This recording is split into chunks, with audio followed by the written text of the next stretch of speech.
千里之行，始于足下。A journey of 1,000 miles begins beneath the feet.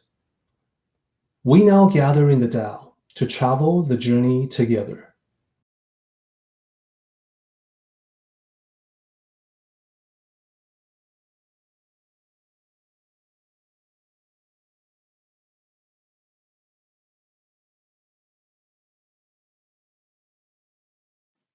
Welcome to Tao Talks with Derek Lin, where we delve deeply into the Tao Te Ching by Lao Tzu. So here we go. Here's chapter 41. It's a relatively long chapter, as you can see. 41 follows 40, which is the shortest chapter in the Tao Te Ching with only 4 lines. Now suddenly we have 23. So as usual, what we normally do is that we break it down into different sections by working directly with the original text. Something that I frankly haven't seen done anywhere else with any of the other popular works on the Tao Te Ching out there. So here's what we did previously.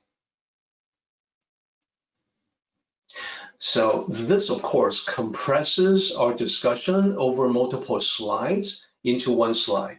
But this is what we ended up with. We looked at all the repeating characters from line to line. We were able to use that to help us identify a poetic structure. And sometimes it's reiterations of similar characters from one line to the next. And then other times it's alternating, like AB, AB.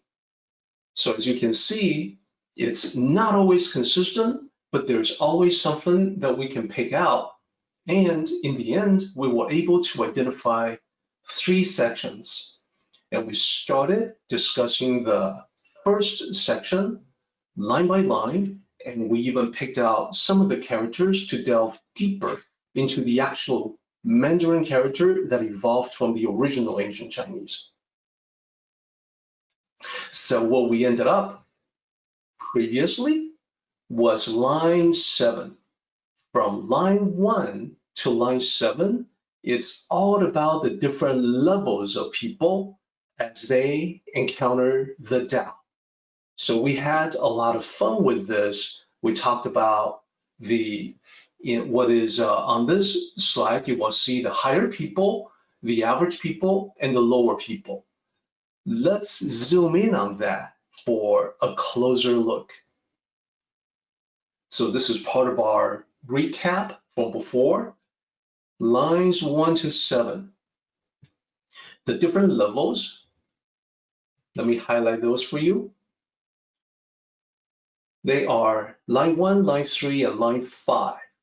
So the translation says higher people, average people, and lower people.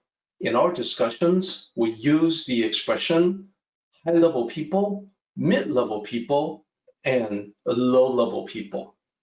So when we talk about the different levels, that is actually quite important. And I'll explain why in just a moment. What we did last time, to recap, is that we started out talking about shi, this character.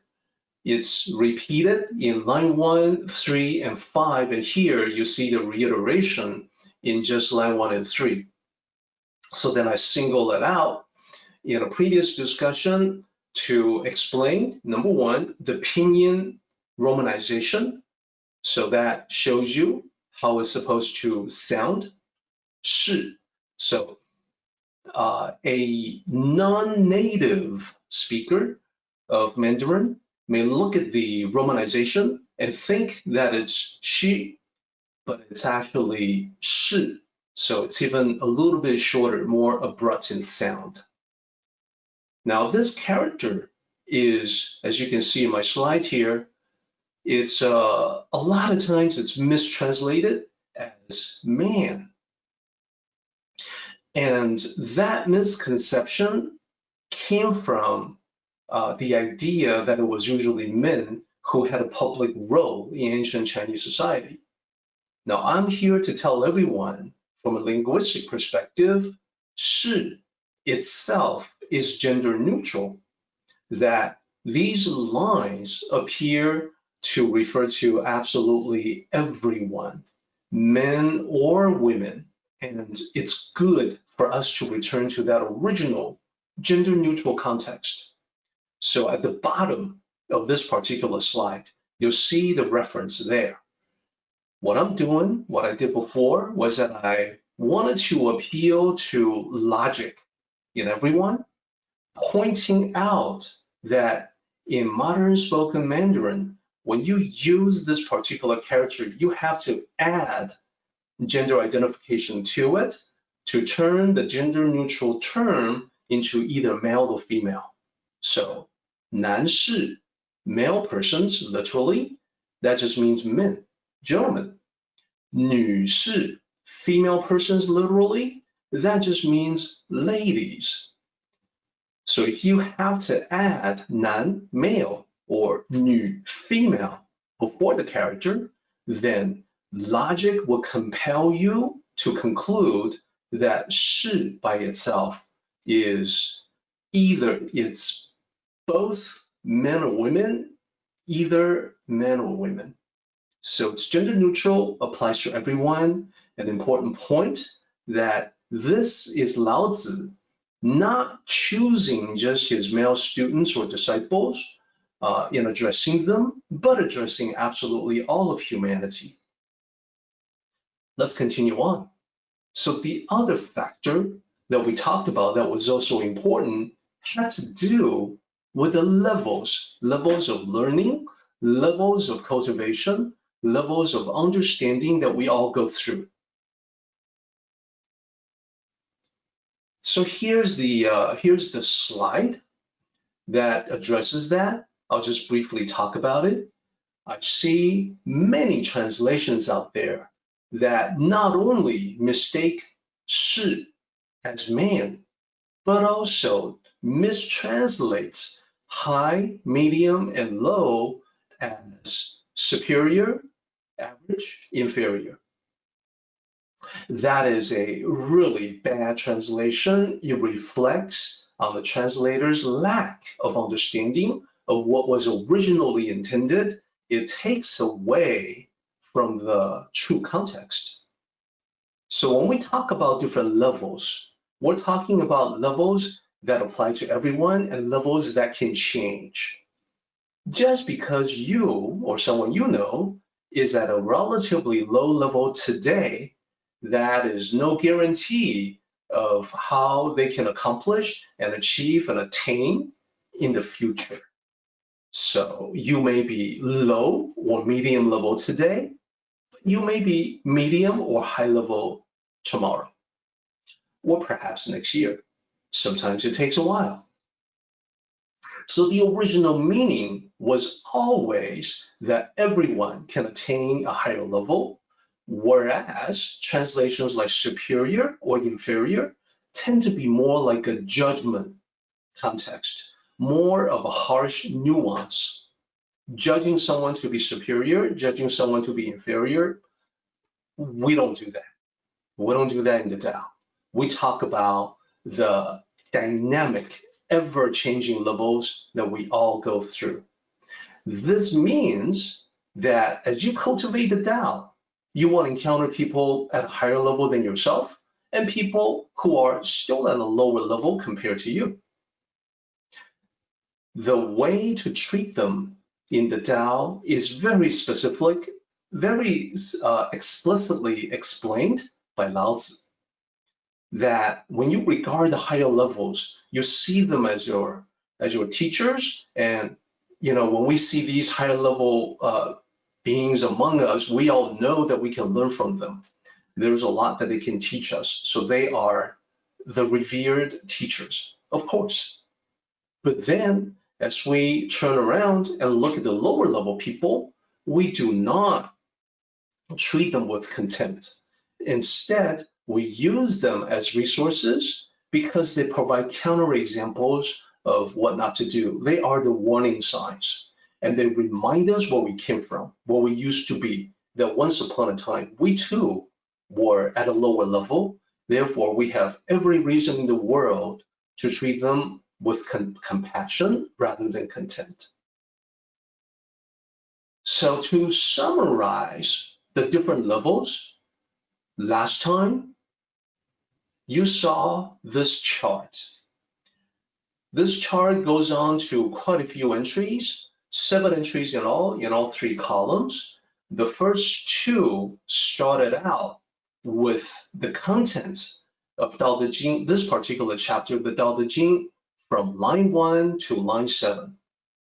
So what it says simply is that when a high-level person hears about the Tao, the reaction is that you resonate with it, that you feel strongly about it, that you sense how powerful and applicable it is. Therefore, number 2, you take that to heart and you put it into practice diligently on a daily basis. That's the high-level person. The mid-level person, as Lao Tzu describes, is not so strongly resonating with the teaching of the Tao. So the reaction is more like, oh, that's interesting, I'll think about it. Sometimes in the world of contemporary New Age crowds, sometimes the reaction is, I will meditate on it. Yeah, well, just because they meditate, that doesn't necessarily mean that they are at a high level. So the characteristic of the mid-level person is that when they hear about the Tao, sometimes they keep to it, they hold on to it and practice it, but not all the time. Sometimes they let it lapse. Sometimes they forget all about it. So number 2, it's on and off.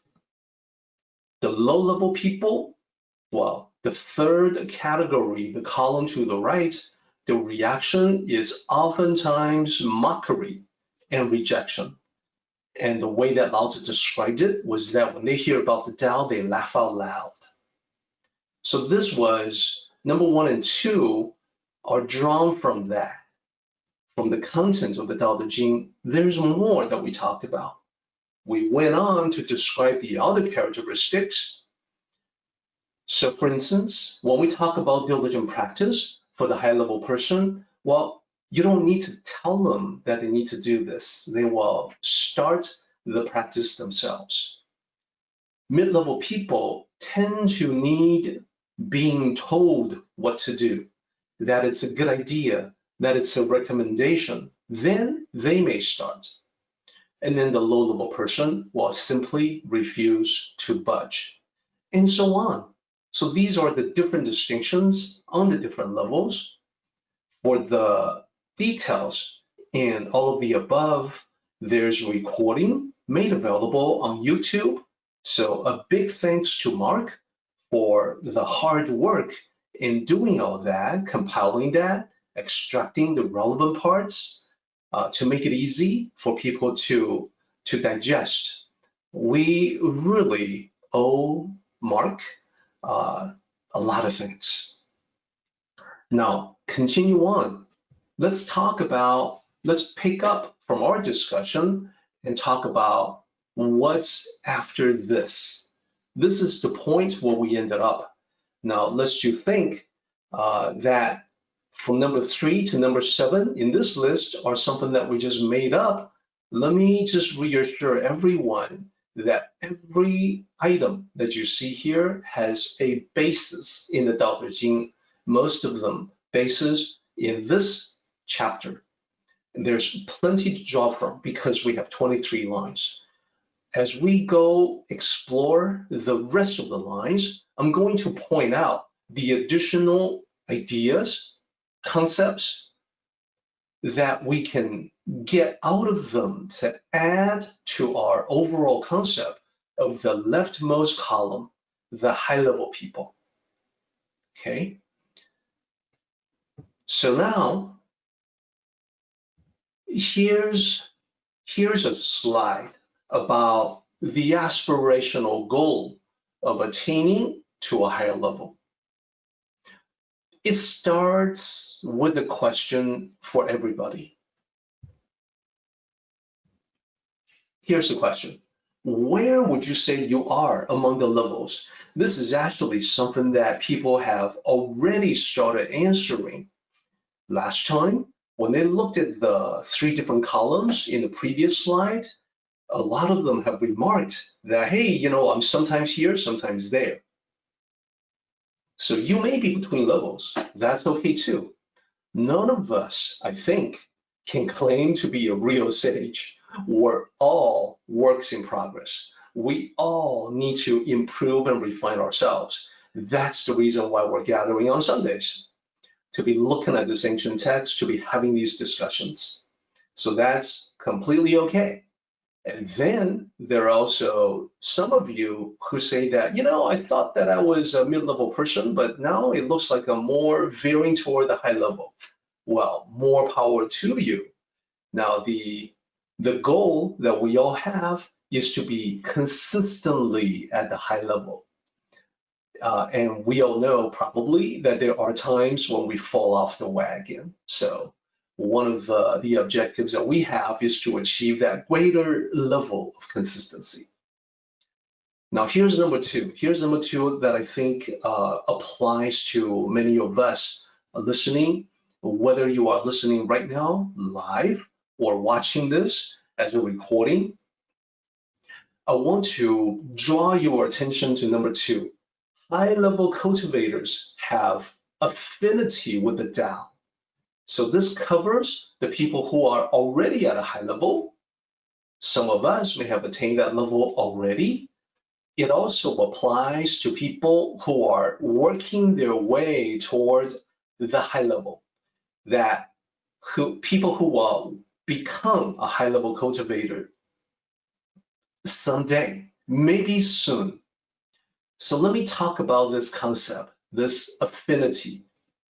Let me start with the Mandarin characters. 与道有缘. So let me break it down. Let me break down these characters so you see what they mean one by one. When I say 与道有缘, literally, so we got 4 characters here.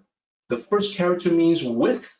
The second character, well, you can see the second character is exactly the same character as what we have in the upper right-hand corner. That's just the character for the Tao. So it doesn't need to be anything different here. We just leave it at Tao. And then third character means to have, to possess. And then the last character, Yuan, this specifically is the character for karmic affinity.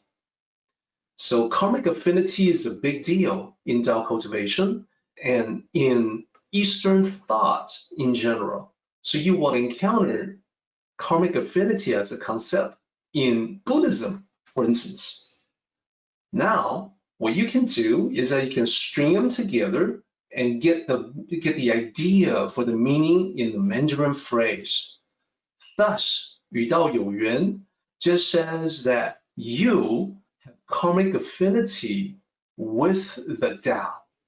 You often, in translation, you often have to change the order of the characters a little bit to make it fit into an English expression, to have it make sense, to have it sound like spoken English. So you have karmic affinity with the Tao. If you look at the characters, it would mean that you go 3, 4, and then 1, 2. Okay, well, why do I emphasize this? Well, I want to share with everyone this particular thought. There's actually good news that we can all acknowledge. The truth of the matter is, study of the Tao is not widespread, nor is it extremely popular in the West. In Asia, it's a different story. In Asia, it's been woven into the cultural fabric. You cannot miss it. You cannot avoid it. In the West, we still encounter people on a daily basis who have no idea what the Tao concepts are, who have not heard about the Tao. At most, they have seen and understand the yin and yang symbol. That's about it. This means that if you are listening now, you've already proven that you have an affinity with the Tao. Because the truth of the matter is, it is not so easy to find the Tao when you live in the West. So this affinity with the Tao that you already possess, this is what I want to encourage you to maximize, to make use of, to take advantage of. And that is the next point here. Number 3. Make use of your own affinity for spiritual cultivation. The fact that you are listening marks you as a special person. You are unlike the majority of the people in the West. So take advantage of that. Do something with it. Don't let that special affinity go to waste. And in Mandarin, there's an expression as to what people with affinity ought to do. Let me share that expression with you as well. 借假修真. So as usual, I will break it down character by character and explain what it means. So those who have affinity, who have karmic affinity with the Tao, should 借假修真. So because you are listening now, either live or listening to recording, you have that affinity. You should also be doing this, 借假修真. So what is it? That's the question. Here's the character by character. The first character means to borrow, to take, to utilize, to make use of. 假. The second one, it means the unreal, the fake, the illusory. And then show, the third character there, that is the character for cultivate. I can, if I wanted to, use the third character, string it together with the character for the Tao, show Tao. I would then have the very legitimate Mandarin expression of cultivate the Tao. Then the very last character, zhen, is the counterpart to the second character, whereas the second character means unreal, fake, phony, illusory. The last character means the real, the actual, the true. When you string them all together, you get borrow the unreal to cultivate the real. What does that mean? Or borrow the illusory to cultivate the true. What does that mean? So let me offer this bullet and then we can talk about this. So the idea is that those who have karmic affinity with the Tao, you are basically marked to be eventually attaining a higher level of Tao cultivation, to become a higher level individual. In order to do that, you have to make use of this world in which we live, this material world. It is seen in both Buddhist philosophy and the Tao as being not the real deal, not the actual greater reality. The greater reality in the Tao is the spiritual aspects of life. The things that we cannot touch, the feelings, the emotions, the connections. But ultimately they are real, whereas what we usually think of as real, as solid, as substantial, all the objects that we see in the material world, well, they will eventually break down. They will eventually disintegrate. They will eventually be discarded. When you look at it from the perspective of the Tao, which is billions of years to eternity, something that lasts for 10 years is only an eye blink. like a candle flame that flickers out of existence. It is so brief, so short a time that it can hardly be said to have existed at all. That's the reasoning behind the material world being illusory. Although it is illusory, that does not mean it is useless. It is, quite the contrary, very useful. We are using it all the time as we live from day to day, and we can use it to help us get closer to the true Tao. So those are the two Mandarin expressions that I believe applies to everyone who's listening to the sound of my voice right now. You have karmic affinity with the Tao, 与道有缘.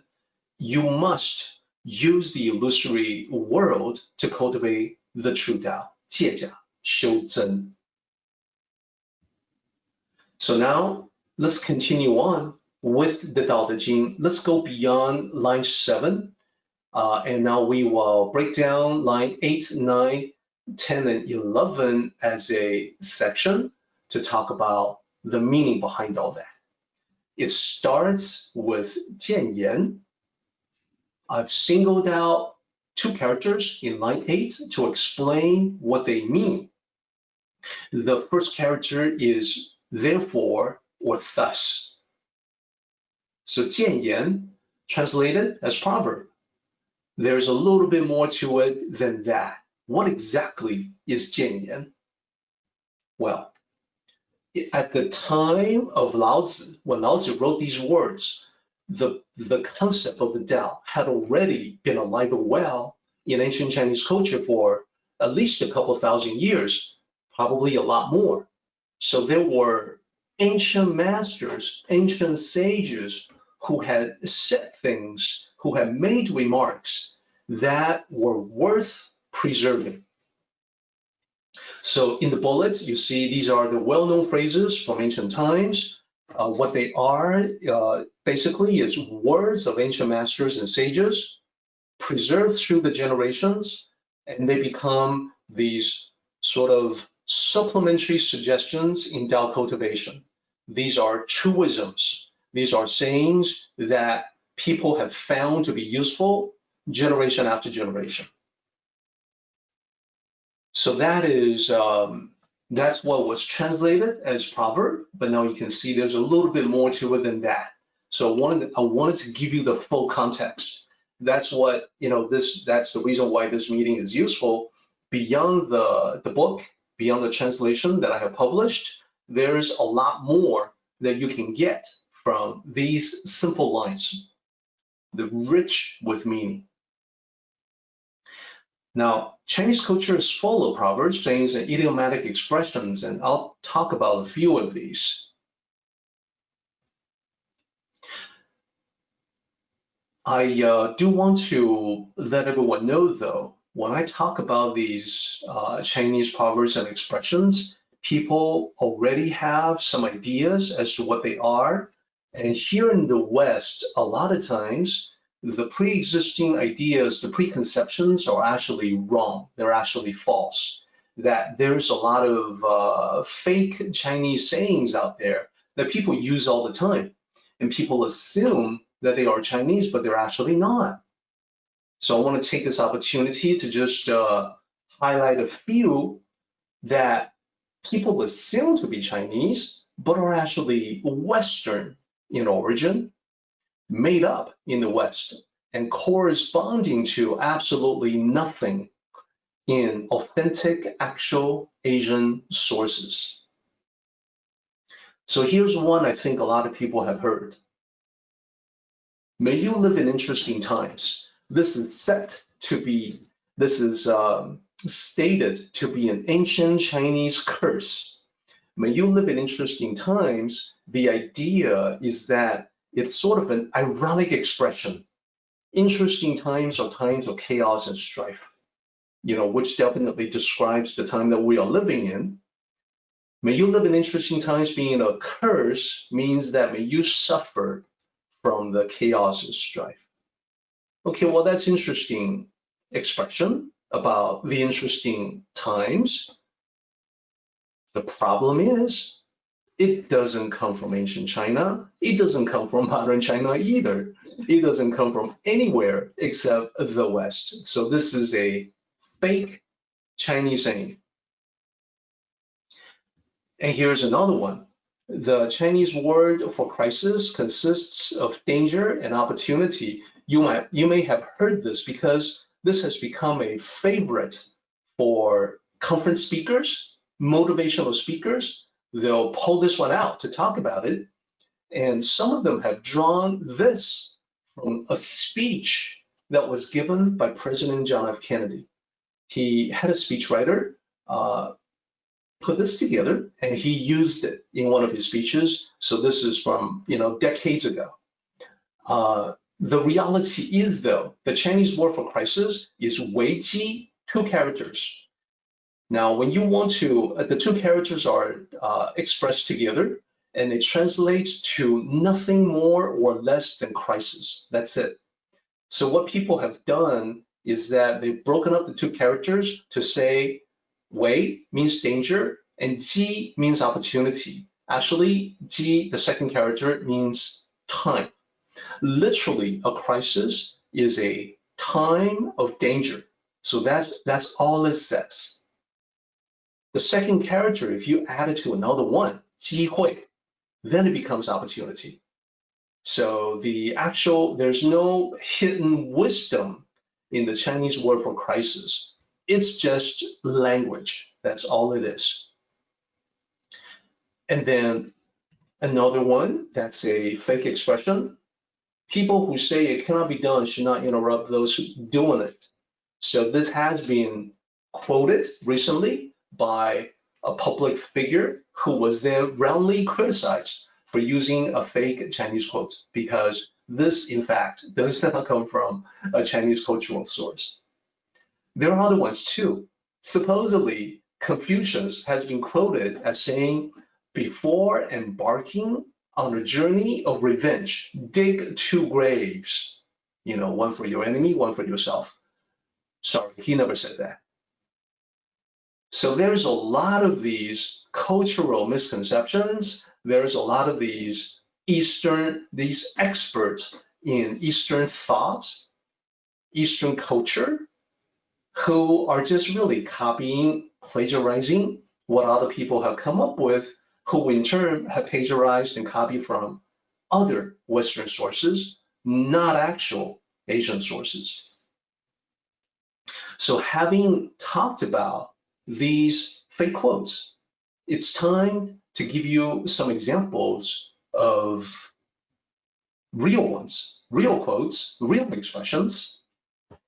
Real expressions oftentimes take the form of 成语. What Mandarin speaking people use a lot is 成语, and these are set expressions that usually consist of 4 characters. These give Mandarin learners a lot of trouble. If you are not a native speaker, you didn't grow up in the culture, these 成语 set expressions give people trouble because they're unfamiliar, they don't know the cultural stories behind them. It presents a lot of difficulty. But let me explain. I'll use a couple of examples and you can see what they are and how they work. And I'll use simple examples. 一箭双雕, literally translated as 1 arrow, 2 vultures.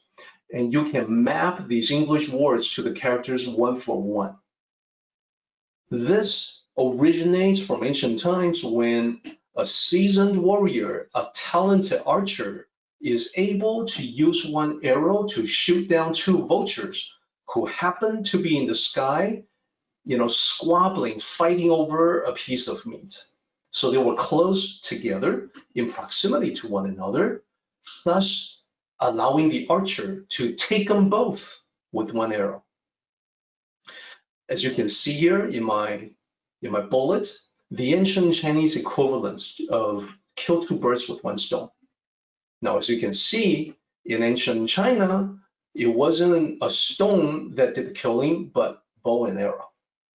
So that's easy to understand. In modern Mandarin, when you use that set expression, is usually the same application as when you would use kill two birds with one stone. When we say to kill two birds with one stone, well, a lot of times we say, we want to accomplish two objectives with one action. And in recent years, it's been gentrified, it's been softened.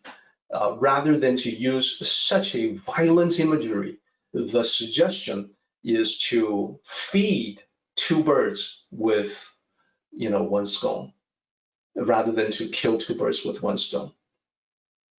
But same idea, one action, two results. Dual goals, two different purposes, one accomplishment. And here's another one that also has a ready-made English equivalent. 破釜沉舟, break the cauldrons, sink the boats. So here I want you to visually imagine that there's an army that is coming for an invasion.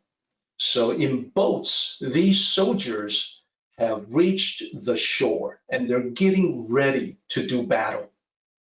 As they are getting ready, the commander gives the order to break the cauldrons and sink the boats. The cauldrons are the pots where the soldiers do their cooking. When you break them, when you break the cauldrons, it means you're going to go hungry unless we defeat the enemy and we take the cauldrons as our own. So it's a must-win situation.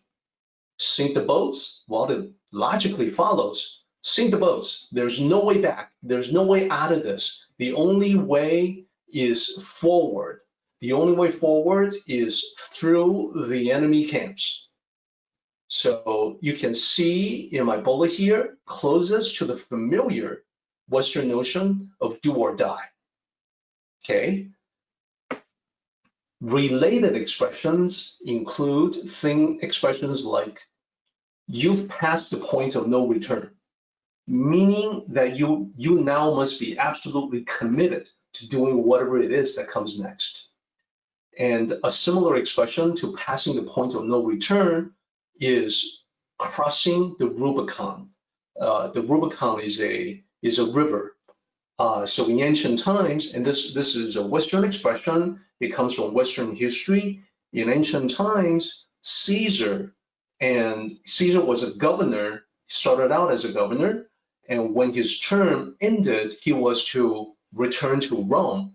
Caesar had his army with him. He was ordered to disband that army and do not cross the river, the Rubicon, to advance upon Rome. Well, Caesar decided to cross the river with his army intact. This was seen as an act of rebellion or treason. And when he crossed, he said, the die is cast, meaning we're irrevocably committed to this action. Therefore, crossing the Rubicon means passing the point of no return. It means do or die. So as you can see, a lot of these set expressions express similar ideas that we find in the West, but they're expressed differently with a different cultural style. Now, many of these expressions actually come from stories. And many of the stories come from Zhuangzi because he was the storyteller. He was the most prominent storyteller from ancient times. And in fact, I liked the Zhuangzi stories so much, I collected the most important, most representative stories from Zhuangzi in my first book about him, about this ancient storytelling sage. You may already know that book. You may have it. And if you haven't, I would like to humbly suggest it to you. There are many set expressions in modern Mandarin that people use all the time, Sometimes, even the speakers themselves don't know that they come from 庄子. So for instance, 鹏程万里, the giant painter's flight of 10,000 miles. That's an expression usually used in graduation ceremonies, usually used to encourage young men and women to go forth, to travel far, to do great things in life. Just like the giant painter whose majestic flight of 10,000 miles is inspirational and aspirational. So that's what that expression is used for. And this is literally the first chapter in the Tao of Happiness. Stories from 庄子. Another expression, another story from 庄子. 井底之蛙, the frog at the bottom of the well. Now, just like I mentioned before, a lot of times when you go from Mandarin to English, you have to change the sequence of the characters a little bit to have it sound like English. In this particular case, if you were to take and transcribe literally the characters, it would be well, bottom, apostrophe S, frog. And that doesn't sound too great in English. Now the meaning should be clear though. The frog at the bottom of the well describes an ignorant person with limited outlook. How does that work? Well, the frog at the bottom of the well can only see a tiny piece of the sky. That frog has no vision of the greater world outside the well. So if you encounter an ignorant person who has no idea what you're talking about because of limited experience, well, that person can be described as the frog. And then one more, 螳螂捕蝉, the mantis capturing the cicada.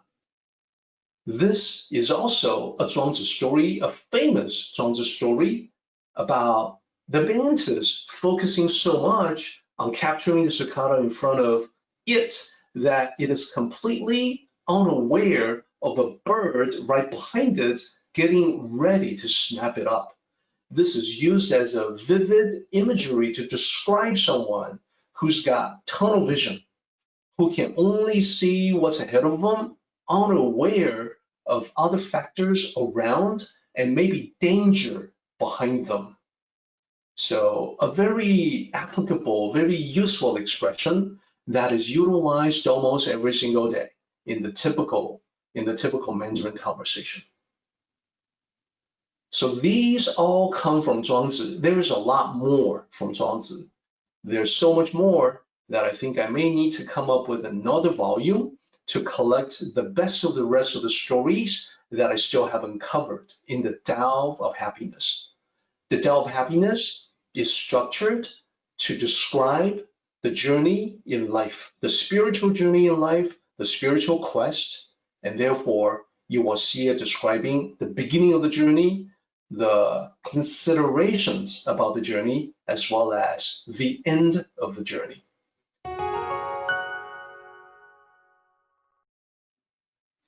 Let us continue on with the lines from 道德经 41, line 9. The clear Tao appears unclear. This seems like a paradox. This seems like a contradictory statement. What does it really mean? Let me explain. Let's start with 明道, the first two characters. 明, the first character, means clear. And the second character there, well, you can see that it's the same character as the character for the Tao. So the simplest translation is to simply render as the clear Tao. What is it? In this context, it means the true Tao that brings clarity to life. In other words, it is the Tao that we should all cultivate. It is the focus of our discussions and our studies.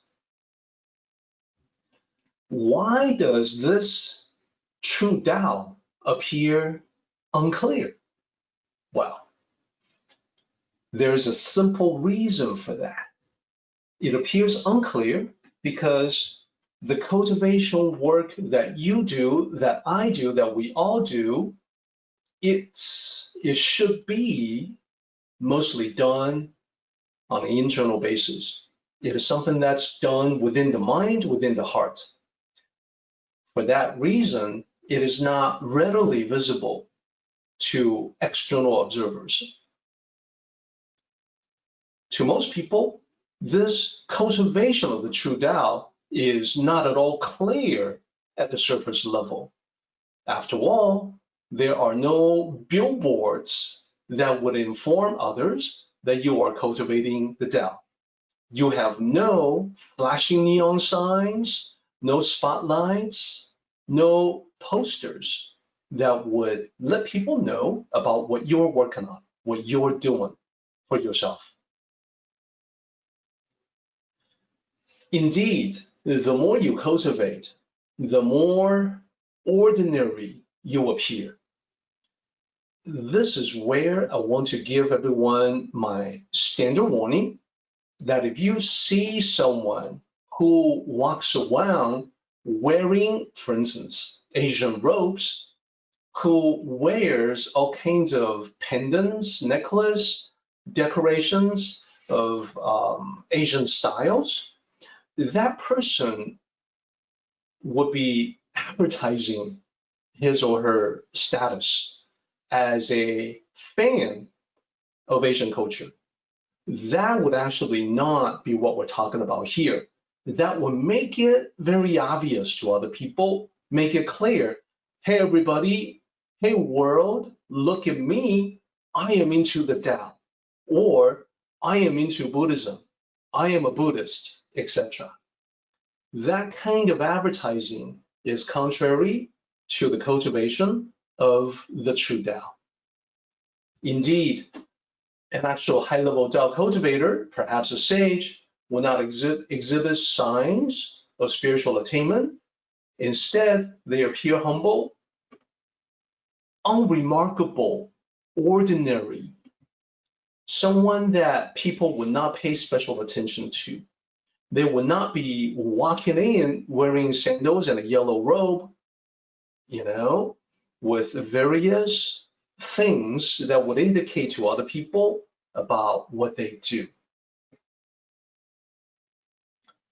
Therefore, the clear Tao appears unclear because the clear Tao is within. No external signs, no appearance, contrived appearance. Now, the world in general is very much focused on and attached to external appearance. It is only those who study authentic teachings that understand the importance of the internal. This is actually no different in ancient times, that human nature hasn't changed all that much in 2,500 years. So in ancient times, it was a similar way, that there were people who are showy, who put themselves on display, and then people who are quiet and cultivating, doing their own thing. The distinction is important. So the sages have spoken about this. One of those sages is the sage similar to Confucius, known as Mencius. Let me pull up that slide, and then let me talk about Mencius a little bit. In Mandarin, Mencius is Mengzi, so the sound is quite different from Mencius. But then again, Confucius in Mandarin is Kongzi. That also sounds quite different. Both Mencius and Confucius were names, Latinized names given by the earliest missionaries from Europe to China. So this goes back probably hundreds of years. Let me talk about Mencius the sage. He lived about roughly 2,300 years ago. He was primarily known for using parables, analogies, and metaphors, and his purpose was to bring concepts to life, to explain Tao concepts in ways that would be easy to understand. He was often consulting with kings, rulers, from one place to another, and he would use these parables to explain the Tao to them. His dialogue with these rulers were collected together in a book bearing his name. So Mencius was the sage. And there's Mencius, the book. The pronunciation in Mandarin is the same. The sage in Mandarin is Mengzi. The book is one of the 4 books and 5 classics, and it is also called Mengzi. Let me show you what it looks like. You have seen this image before. If you follow the previous talks, I brought up the 4 books and 5 classics quite often in previous chapters. So the arrow that you see there, and first of all, I think it's obvious, 4 books and 5 classics, that's a total of 9 volumes. And that is what you see in the photo that you see here on my slide. The arrow points to the volume that is the book bearing the name of the sage. So if you take a look at the 2 characters there, they are vertically arranged, but if you set them horizontally, you get exactly these 2 characters here. So Mengzi said quite a bit in his various dialogues and conversations with the kings and rulers. And one of the examples specifically refers to this dichotomy between appearance and essence. Here's the text, the original text, drawn from Mengzi. Now, that's quite a bit of Chinese characters, I know, but don't worry, I will tell it to you as a story.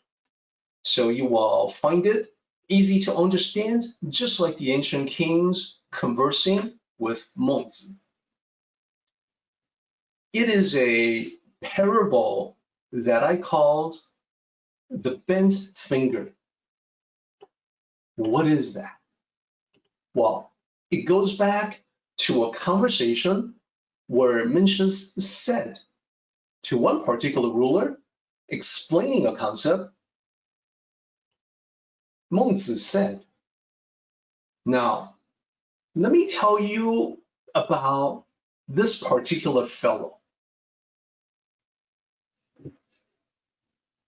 Let me tell you about this particular man.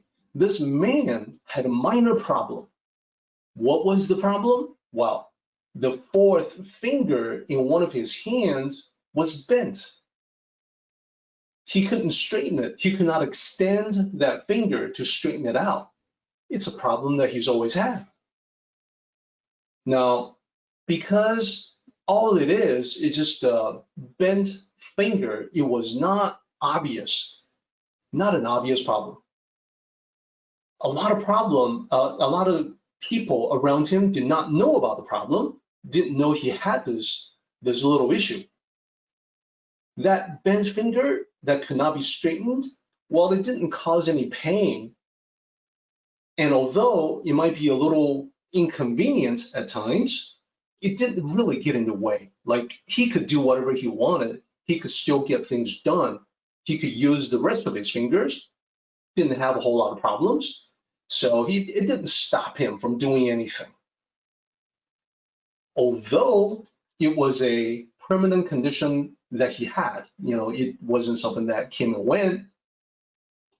It was not serious. It was not life-threatening in any way. So overall, the bent finger was really more like an annoyance to this man. Nevertheless, this man was rather self-conscious about the bent finger. Every time he saw other people's hands, it would remind him of his own little defect, a non-working, non-functional finger. He would often cover his hand or keep it out of sight intentionally, just so other people wouldn't catch sight of it and then realize that maybe something wasn't quite right. He wanted to avoid that. So he kept it out of sight. Once in a while, he would hear from other people about some famous doctor in distant lands, in other places, other kingdoms.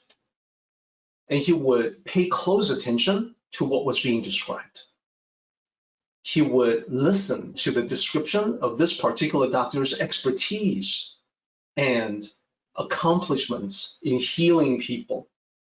He wanted to especially learn about the doctors who would have the ability to fix this little problem for him so that the bent finger could be straightened again. If there was someone like that, maybe in a distant kingdom, who could fix his finger, he would not hesitate to go on a long trip just to see that doctor. He was quite willing, even kind of eager to travel any distance. And it was all because that one finger was, not quite the same as what other people had. Now, let's think about this. This is kind of interesting. Think about the fact that when one little finger was defective compared to the others, this man worried about it and was constantly thinking of ways to improve it or correct it. That is key. At the same time, if there was a problem in the mind, in the character or cultivation, and indeed, even if it was a big problem, notice how most people would not worry about it the same way that this man worried about that one bent finger. Most people would not think about it all the time. Oh my goodness, I have a slight defect in my character. Most people simply don't think that. And most people would not be seeking ways to correct it or improve it. In general, most people would not really mind. They may even say, well, that's just the way I am. What are you going to do? This, when you bring it in contrast with the man's attitude about the bent finger, showcases a common kind of ignorance. In this kind of ignorance, one places a lot more importance on the external appearance than the internal essence. Basically, this is about losing sight of the essential aspects of life while chasing after relatively unimportant matters in the material world. That is the parable provided by Mengzi, the sage mentions. So this was used to explain the difference between the high-level person and the low-level person. The low-level person, similar to this man in the story, is fixated on appearance, would care about comparison with other people very much. So let's talk about that in a little more detail.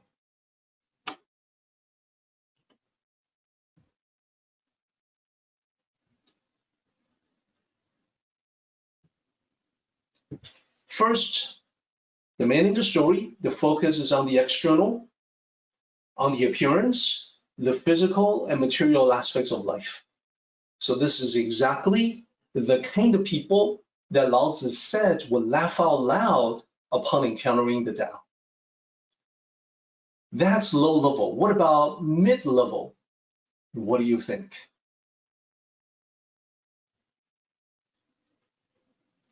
Mid-level individuals,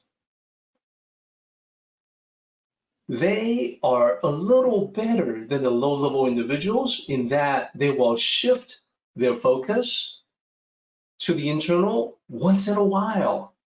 And the internal is unlike the physical and material, that's external. The internal is mental and spiritual. It's just that mid-level individuals never do it in a consistent way. Sometimes they do it, sometimes they forget.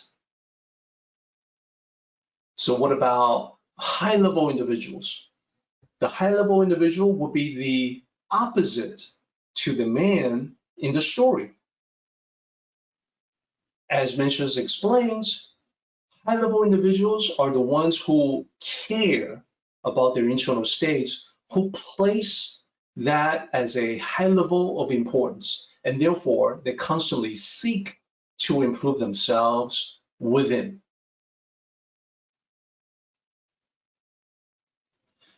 Indeed, there's one more point to add.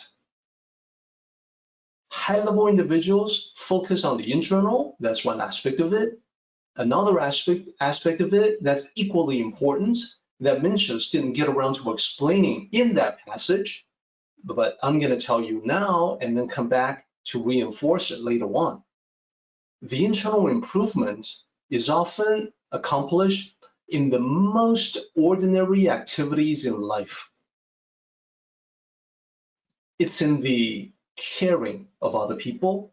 It's in the dedication that you have to something greater than yourself. It's in the everyday expressions of love, compassion, responsibility to others, such as your loved ones or your family. Please keep this in mind. Internal improvements is often done on a daily basis in ordinary activities. This is an important point. We will return to it.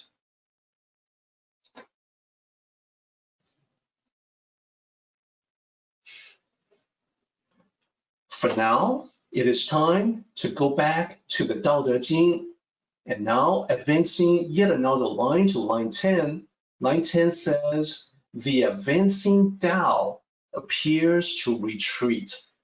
I want to make sure everyone understands this line completely because it is the similar concept that we have seen in 2 previous chapters. First of all, Jin Dao, advancing Tao. In this context, Jin Dao means spiritual advancement, the rising from one level to the next. Now, it's not just a set number of levels like low, medium, high, 3 levels, that's it. There are countless, I would say, shaded levels from one to the next, and it's not even, it's not clean cut. But hopefully, we're all headed in the upward direction. So Jin Dao, advancing Tao, is advancing Tao cultivation. Why does it seem to retreat?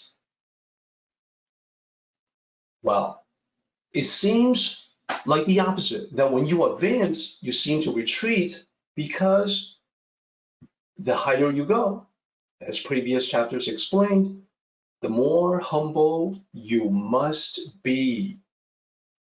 So to most people, they don't really understand the subtleties here.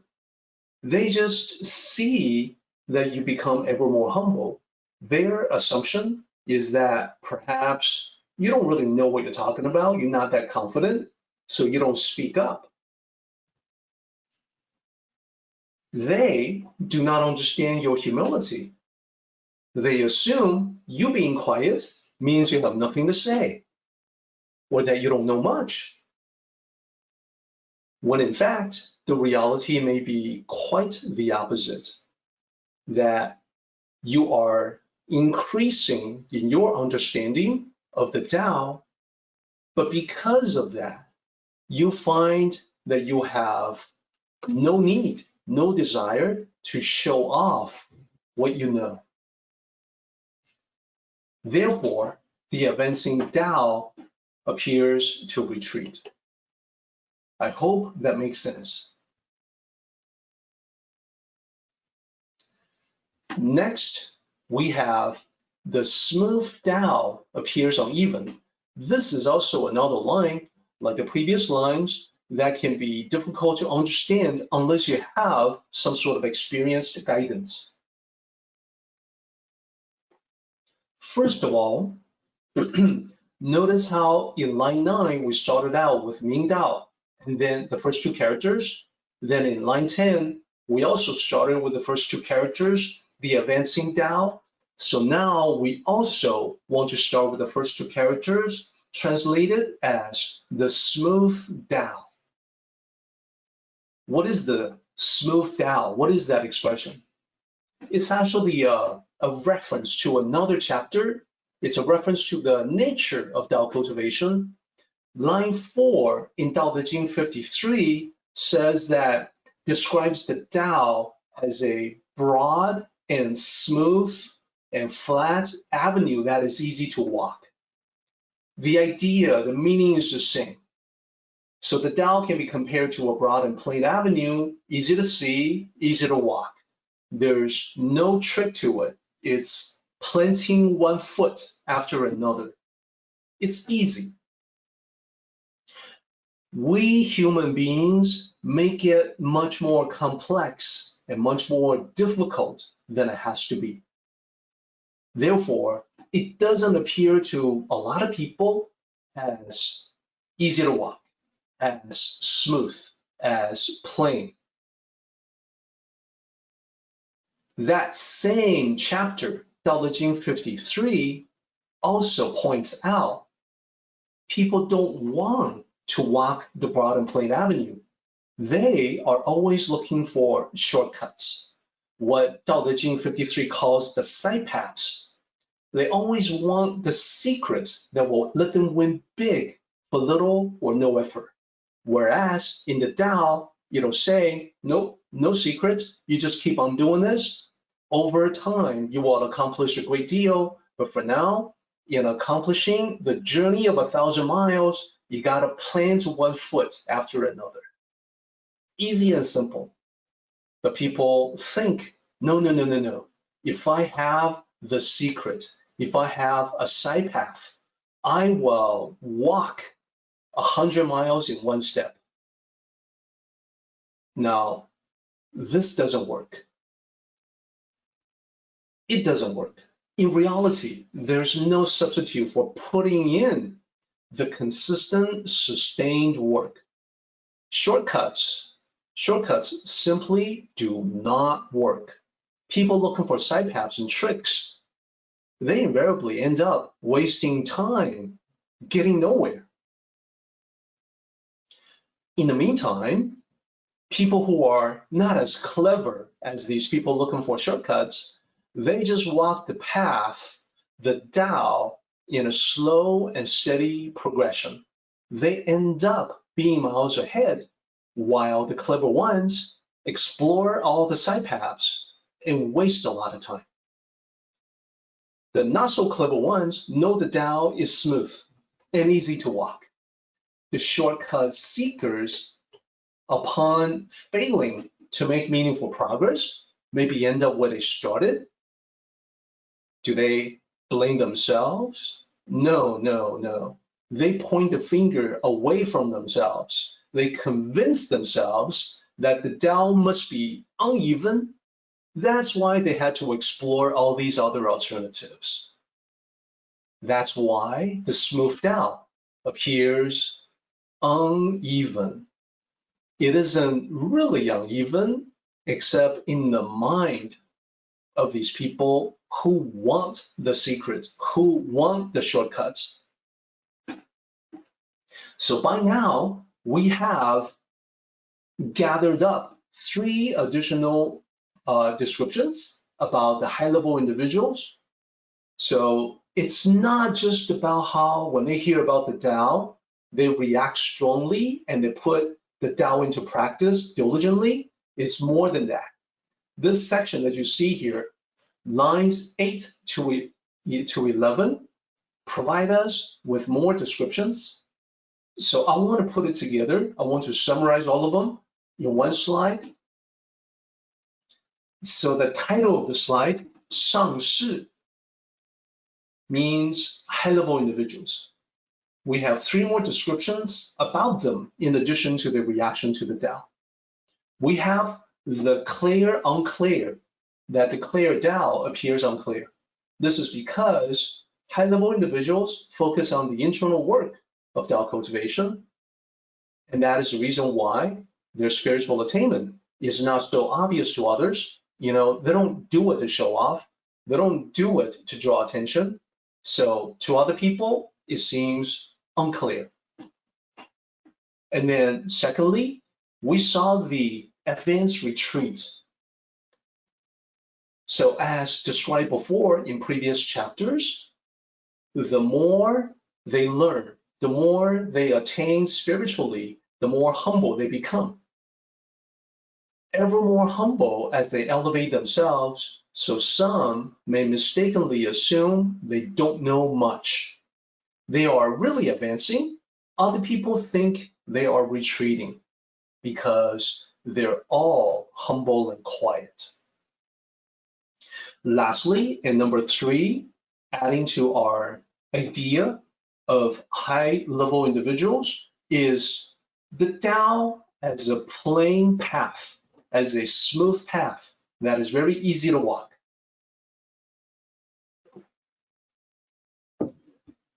High-level individuals walk the Tao, and they make smooth and steady progress.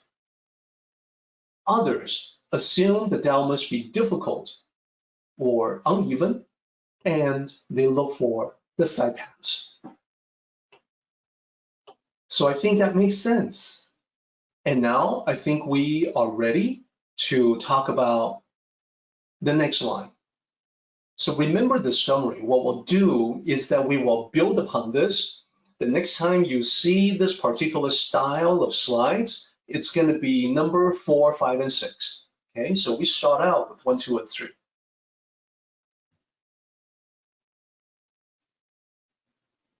Let's get into line 12.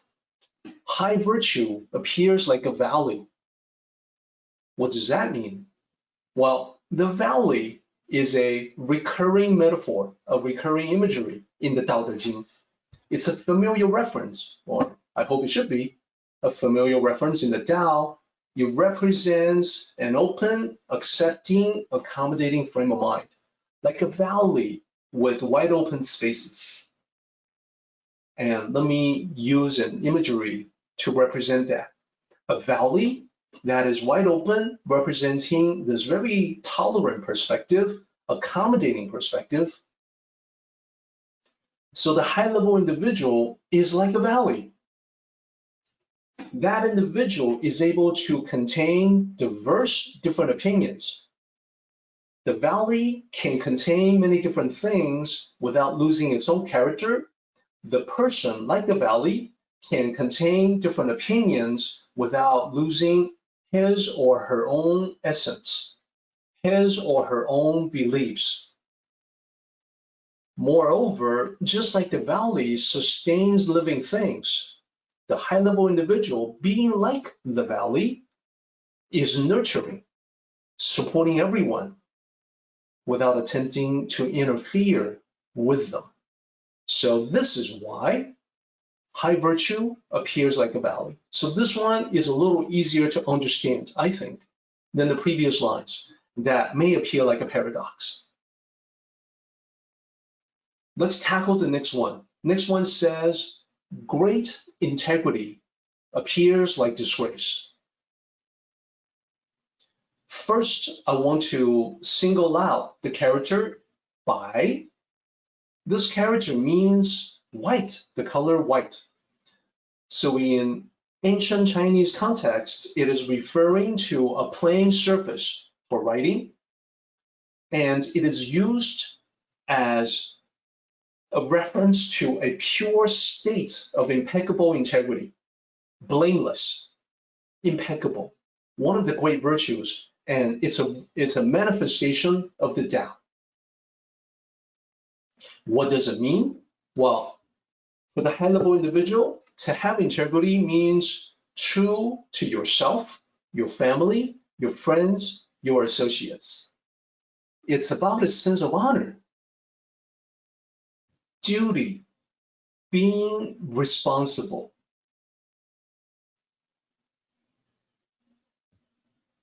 So then, putting it together, why would it be that having great integrity would appear like disgrace? What? How? How can it appear like a disgrace? Well, think about it.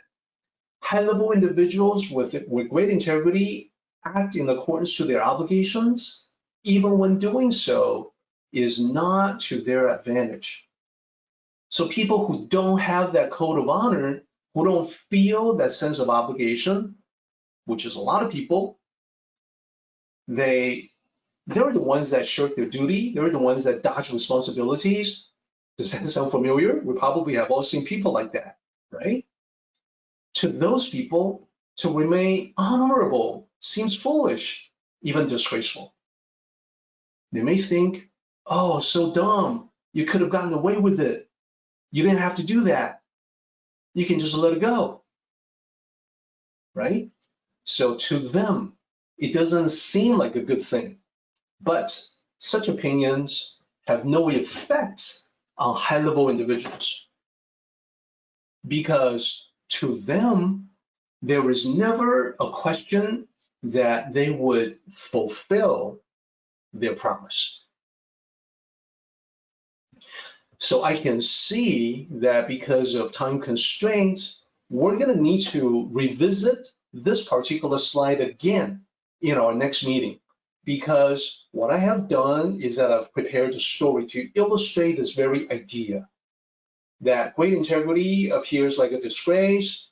By extension, to fulfill one's duties, to be responsible, it appears foolish, it appears like a disadvantage. But in the Tao, it is actually not. So I hope to demonstrate that for you next time. For now, though, we need to go to the summary for today.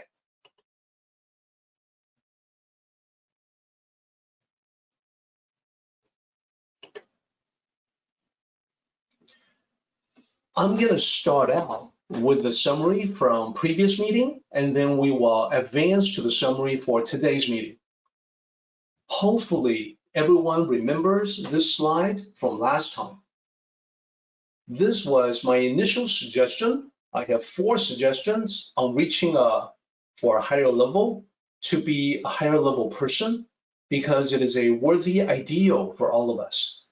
Those suggestions that I had before, as you can see, it was to take full advantage of your connection to the Tao. Today, I was able to give you some additional context. Just by listening to me, you've proven, you've demonstrated that you have a karmic connection, karmic affinity to the Tao. So my suggestion to you, please take full advantage of your connection. Take full advantage of your affinity. Number 2 suggestion from before was to establish simple personal rituals for yourself. So some of you may already have a meditative practice. That's great. Some of you already take walks. That's great. If not, I want to put in a couple of suggestions for you to consider. Then, number 3 and 4 last time were about how we interact among the different levels. You will always find people at a higher level than yourself and people at a lower level than yourself. The idea is to treat both with love and respect. The higher levels, they are our teachers. The lower levels, they are resources that we can use, that we can regard as counterexamples and warning signs as to what not to do. So this is from before. Now, let's advance to today. Today, I have 3 additional suggestions on going higher that I want to offer to you. It's based on our talk today.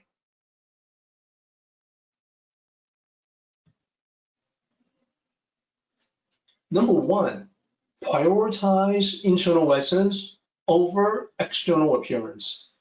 Both are important, but start from the inside. Work your way out. Let the change radiate outward to affect your reality. Utilize the parable from Mengzi, Mencius, to help you keep this in mind. In general, when we start from the inside, we eventually affect the outside, and it's a lasting change. It's a permanent change. If you start from the outside, whatever's on the inside was still affected. So if you haven't taken care of business on the inside, the outside will not last. The external change will not last. That's the reason why it is important to prioritize internal essence over external appearance. Number 2, walk the broad and smooth path of the Tao.